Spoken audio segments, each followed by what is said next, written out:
Paris ఒలింపిక్స్లో తెలుగు తేజం ఆకుల శ్రీజ స్వీడన్కు చెందిన క్రిస్టినాను ఓడించి 32వ రౌండ్కు అర్హత సాధించారు.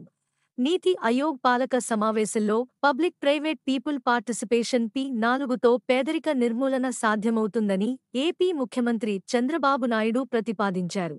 ఒలింపిక్స్ తొలి మ్యాచ్లో పీవీ సింధు మాల్దీవులకు చెందిన ఫాతిమాపై గెలిచి శుభారంభం చేశారు.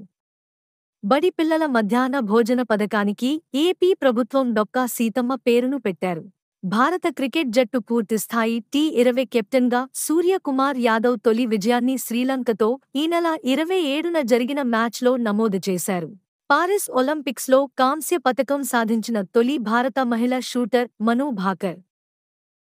దమ్ముల్లాలో భారత్తో జరిగిన ఫైనల్లో ఆసియా కప్ 2024 విజేతగా శ్రీలంక మహిళల జట్టు నిలిచింది. రాష్ట్రపతి ద్రౌపది ముర్ము పలు రాష్ట్రాలకు గవర్నర్లను నియమిస్తూ ఉత్తర్వులు జారీ చేశారు.